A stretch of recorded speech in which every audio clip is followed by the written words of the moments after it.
तो मैं बता रहा था कि हम बुकमार्क और इंटरनल अटैचमेंट को देख रहे थे किस तरह से होता है वो।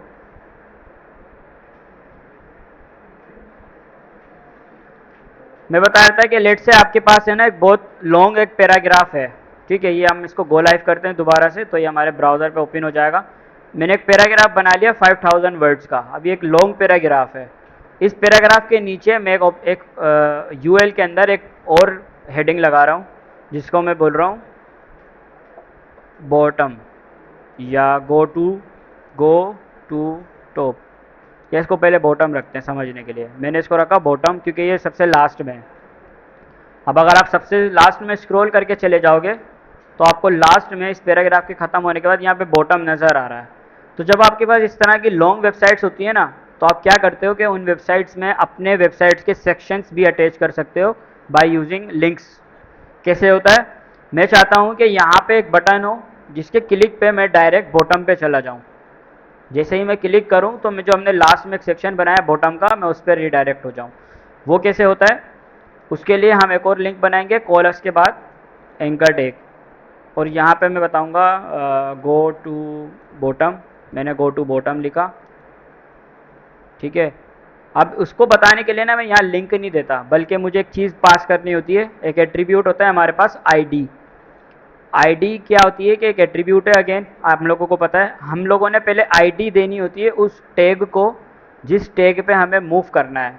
जैसे हमारे केस में अभी हमें किस पे मूव करना है, बॉटम पे। तो बॉटम में ओपन टैग के अंदर मैं एक एट्रीब्यूट पास करूँगा आईडी। आईडी आप कुछ भी रख सकते हो, सही है। आपका जो दिल करे आप उसका नाम रख सकते हो। आप लेट्स से कि मैंने इसका नाम रखा बॉटम, मैंने बॉटम आया इसका नाम रख दिया।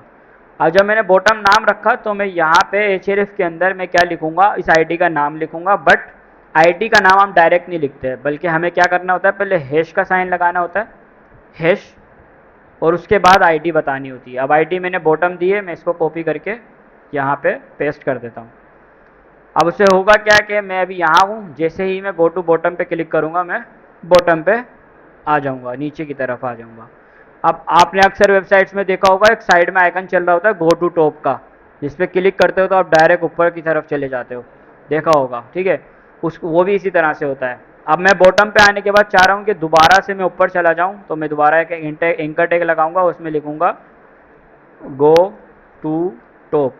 तो अब यूज़र को स्क्रॉल कराने की जगह हम क्या कर रहे हैं, उसको डायरेक्ट रिडायरेक्ट कर देंगे टॉप पे।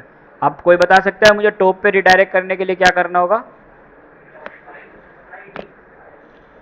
आईडी अटैच करनी होगी, बट किसकी आईडी अटैच करें?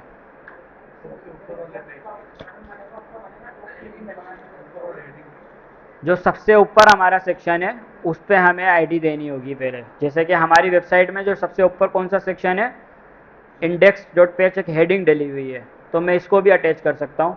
तो मैं क्या करूँगा, सबसे पहले इंडेक्स वाली हेडिंग जो है ना, उसके ऊपर मैं एक आईडी दे दूँगा। इसको मैं बोलूँगा क्या, टॉप रख लेते हैं। वैसे आप आईडी का नाम कुछ भी रख सकते हो, ठीक है। और अब इसके अंदर एचआरएफ के अंदर मैं दोबारा हैश लगा के मैं लिखूँगा टॉप। जब मैं हैश लगा के टॉप लिखूँगा तो अब यह मेरे गो टू टॉप पे क्लिक करने पे मैं ऊपर आ जाऊँगा, गो टू बॉटम पे क्लिक करने पे मैं नीचे आ जाऊँगा, ठीक है। अभी अगेन स्मूथ नहीं है, इसको स्मूथ भी बना सकते हैं। उसके लिए हमें ना CSS लिखनी होती है। बट आप क्या कर सकते हो, ये जो हमारा HTML है ना, इसके अंदर आप स्टाइल लगा के यहाँ लिखो क्या, स्क्रॉल बिहेवियर स्मूथ। अब मैं जब गो टू टॉप करूँगा तो ये देख रहे हो, पहले एकदम की तरह नहीं जा रहा। अब कैसे जा रहा है, स्क्रॉल होता हुआ जा रहा है स्मूथनेस की तरह। मैं गो टू बॉटम करूँगा तो स्मूथ होके जा रहा है। पहले कैसे जा रहा था, अगर मैं ये लाइन हटा दूँ, मैं इस लाइन को हटा दूँ, ये CSS में करते हैं वैसे हम, बट अभी हम CSS पढ़ नहीं रहे। अब अगर मैं गो टू टॉप करूँगा तो मैं डायरेक्ट ऊपर आ रहा हूँ, गो टू बॉटम करूँगा डायरेक्ट नीचे आ रहा हूँ, स्क्रॉलिंग नहीं आ रही। लेकिन जब मैं स्क्रॉल बिहेवियर स्मूथ कर दूंगा तो मैं गो टू टॉप करूँगा, अब मैं स्क्रॉल होता हुआ जा रहा हूँ। गो टू बॉटम करूँगा तो मैं स्क्रॉल होता हुआ जा रहा हूँ। तो स्क्रॉल बिहेवियर स्मूथ क्या करता है कि आपको एक स्क्रॉलिंग वाला बिहेवियर दे देता है, ठीक है। सो फार यही सब था इस चैप्टर के अंदर। हमने एब्सोल्यूट URL देख लिए। एब्सोल्यूट URL का मतलब, अगर आप एक्सटर्नल वेबसाइट्स को कनेक्ट कर रहे हो रिलेटिव यूआरएल का मतलब कि अगर आप अपनी ही वेबसाइट के पेजेस को कनेक्ट कर रहे हो, जिसमें हमने डायरेक्टरी को भी अच्छे से डिस्कस किया, ईमेल को, फ़ोन को, इंटरनल बुकमार्क को, ओपन इन न्यू टैब को, डाउनलोड इसमें होता है। अच्छा, डाउनलोड भी देख लेते हैं कैसे करते हैं। लेट्स से कि मैं अपने अबाउट पेज के ऊपर अपनी सीवी अटैच करना चाह रहा हूँ। जो मेरा अबाउट का पेज है, मैं उस पर चाह रहा हूँ कि मेरी सीवी अटैच हो। अब मैं सबसे पहले तो टॉप पे जाऊँगा। अब मुझे स्क्रॉल करने की ज़रूरत नहीं है, मैं गो टू टॉप करूँगा, ऊपर आ जाऊँगा, अबाउट के पेज पे जाऊँगा। यहाँ पे मुझे अपनी सीवी अटैच करनी है। सीवी अटैच करने के लिए मेरे को पहले अबाउट वाली फ़ाइल में जाना होगा। ये मेरी अबाउट की फ़ाइल है। बाय द वे कि वीएस कोड के अंदर आपके पास सारी फाइल इसे ऊपर से आती हैं, तो आप यहाँ से फाइल स्विच कर सकते हो। बार बार आपको इसको खोलने की ज़रूरत नहीं है।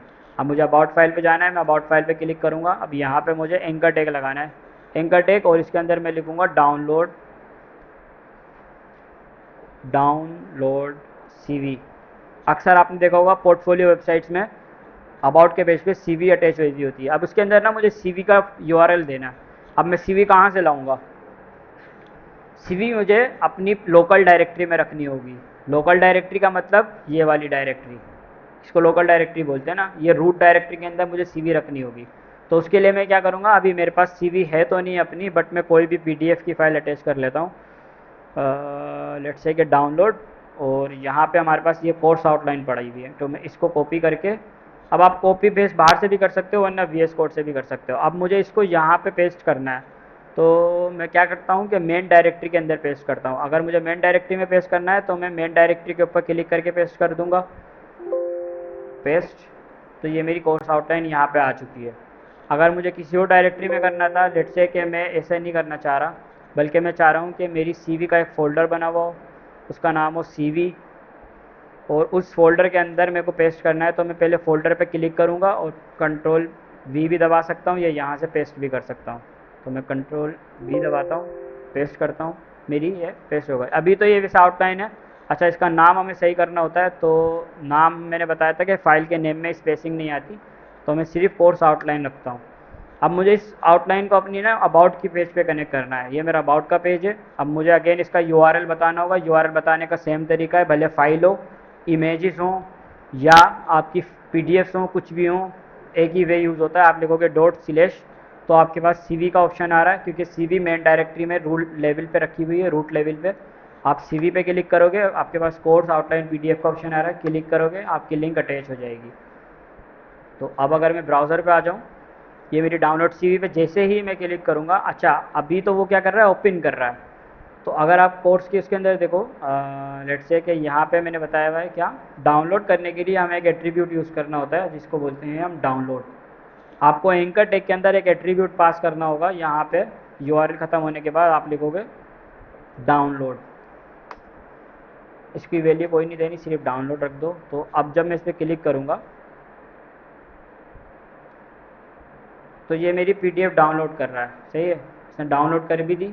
अब क्योंकि कोर्स आउटलाइन ऑलरेडी थी, वरना आप यहाँ से स्टार्ट डाउनलोडिंग करेंगे, दोबारा भी इसको डाउनलोड कर सकते हो। अब ये किसी किसी के अंदर आता है ऑप्शन, किसी किसी अंदर डायरेक्ट डाउनलोड कर देता है, परमिशंस के हिसाब से होता है ये। तो मैं इस पर क्लिक करूँगा, जितनी बार मेरी फाइल्स डाउनलोड होती जाएंगी। ठीक है, इस तरह से आप अपनी डाउनलोड एट्रीब्यूट का यूज़ करके फ़ाइल को अटैच करके डाउनलोडेबल बना सकते हो। तो ये सेक्शंस में ये सारी चीज़ें थी जो कि हमने कवर कर ली। ठीक है, डायरेक्टरी को मज़ीद समझना है तो ये हमारी रूट डायरेक्टरी होती है, उसके अंदर ये मेन फाइल है, फिर एक फ़ोल्डर्स होते हैं। इमेजेस को हम इमेजेस के फ़ोल्डर बना के रखते हैं, फाइल्स को, पेजेस को हम पेजेस बना के रखते हैं। रिलेटिव पाथ सेम फ़ोल्डर होता है। अगर आपको सेम फ़ोल्डर में जाना है, आप डॉट स्लैश लिख के कर सकते हो। अगर इनसाइड जाना है तो डॉट स्लैश फ़ोल्डर का नाम, फिर फाइल का नाम। बैक जाना है तो आप डॉट डॉट स्लैश करके 2 बार लिख के करते हो, जो कि हमने पीछे लेक्चर में डिस्कस किया, वही उसका कंक्लूजन यहाँ पे लिखा हुआ है। तो बाद में अगर आपको ज़रूरत हो यहाँ से पढ़ सकते हो। 2 दफ़ा पीछे जाना है तो 2 दफ़ा डॉट डॉट स्लैश लिखोगे। ठीक है, तो ये सब था इस चैप्टर के अंदर। अब इसकी प्रैक्टिस कर लेते हैं, जो कि मैं पोर्टल पे अपलोड कर देता हूँ, तो क्या आप सब वहाँ से भी ले लो। ठीक है, प्रैक्टिस में क्या है इसके पास, हमारे पास इसके लिए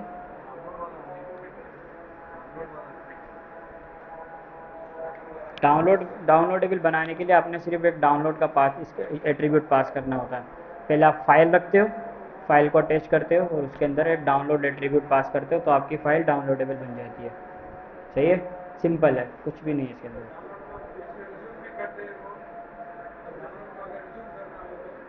रेज्यूम है, फाइल का नाम रेज्यूमे कर दो। फाइल का नाम होता है ना रेज्यूमे तो। वो इसमें ये तो क्लिकेबल बटन है, वो तो फिर आपके इंटरनेट पे डिपेंड करता है ना, इंटरनेट पे डिपेंड करता है। वो अब यहाँ से ऑप्शन आता है डाउनलोड का, वहाँ से कट कर सकते हो उसको। ठीक है, तो मैं ख़त्म करता हूँ क्योंकि अजान हो रही है। बस ये क्लास प्रैक्टिस देख लो, ये वाली हमारी प्रैक्टिस है।